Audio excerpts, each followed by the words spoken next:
Hello दोस्तों, कैसे हो आप सब। एग्जाम नेटवर्क के इस चैनल पर आप सबका स्वागत है। आज हम भारत की 10 सबसे बड़ी नदियों के बारे में चर्चा करेंगे, लेकिन उससे पहले अगर आप हमारे चैनल पर नए हैं तो चैनल को सब्सक्राइब कर ले और बेल आइकन को प्रेस कर ले ताकि हमारी वीडियो की नोटिफिकेशन आपके पास सबसे पहले पहुंच सके। तो चले वीडियो स्टार्ट करते हैं।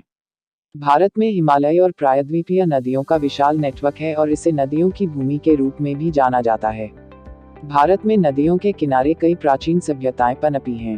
भारत में नदियों की पूजा की जाती है क्योंकि वे हर जीव की लाइफलाइन हैं।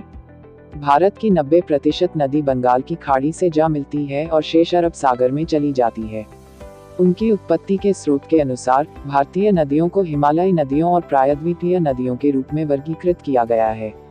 सिंधु, गंगा, यमुना, ब्रह्मपुत्र जैसी नदियां हिमालयी नदियां हैं और महानदी, गोदावरी, कृष्णा और कावेरी प्रायद्वीपीय नदियां हैं। सबसे पहले नंबर पर आती है गंगा नदी, जो कि भारत की सबसे बड़ी नदी है। गंगा नदी 2525 किलोमीटर। भारत में गंगा के नाम से जानी जाने वाली नदी हिंदुओं के लिए सबसे पवित्र नदी है और इसे गंगा देवी के रूप में पूजा जाता है। अफसोस की बात है कि यह दुनिया की सबसे प्रदूषित नदियों में से एक है। यह उत्तराखंड के गंगोत्री ग्लेशियर से निकलती है और बंगाल की खाड़ी से मिल जाती है। गंगा भारत के 1/4 इलाके में बहती है और इसका बेसिन लाखों लोगों के जीने का सहारा है। गंगा भारत की सबसे लंबी नदी है और दुनिया की तीसरी सबसे बड़ी नदी है।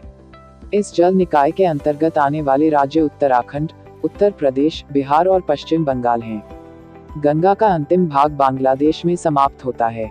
गंगा नदी के बाद दूसरी सबसे बड़ी नदी गोदावरी नदी है। गोदावरी नदी 1464 किलोमीटर। गंगा के बाद गोदावरी भारत की दूसरी सबसे लंबी नदी है। यह कई सहस्राब्दियों से हिंदू धर्मग्रंथों में पूजनीय रही है और समृद्ध सांस्कृतिक विरासत को पोषित करती आ रही है।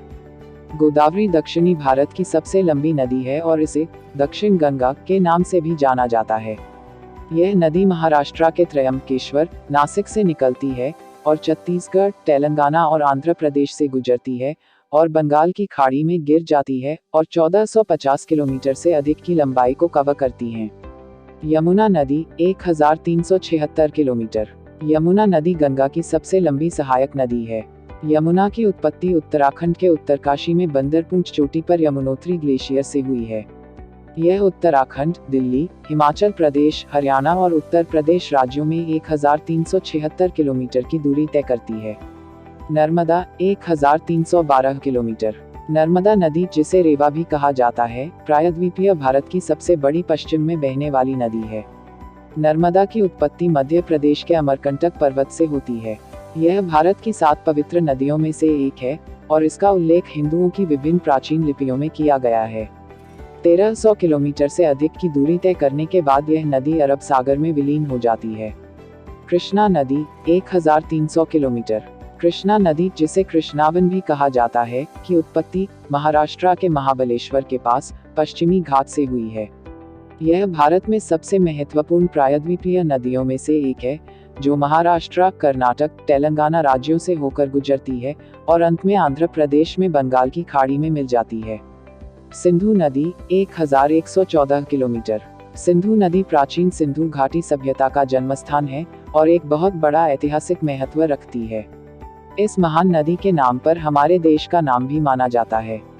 सिंधु नदी मानसरोवर झील से निकलती है और लद्दाख, गिलगित और बाल्टिस्तान तक जाती है और फिर पाकिस्तान में प्रवेश करती है।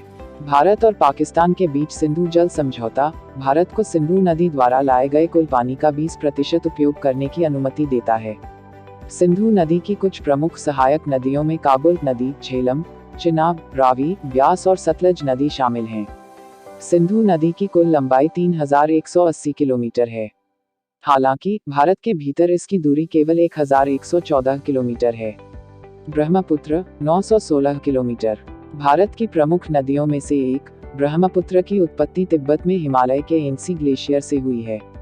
वहां इसे यालू त्संगपो नदी के नाम से जाना जाता है। यह नदी अरुणाचल प्रदेश के रास्ते भारत में प्रवेश करती है। यह तब असम से होकर गुजरती है और अंत में बांग्लादेश में प्रवेश करती है।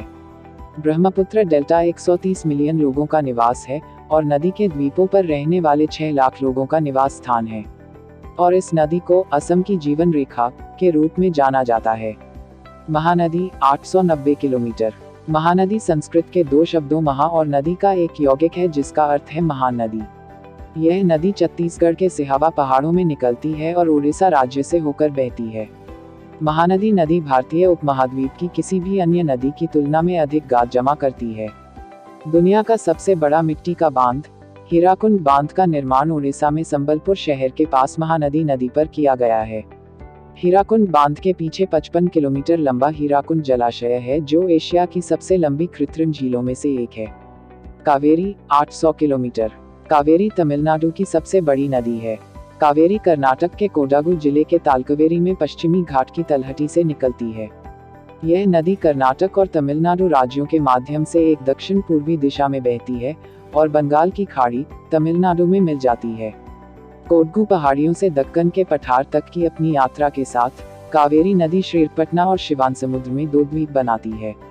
कावेरी नदी को दक्षिण की गंगा के रूप में भी जाना जाता है।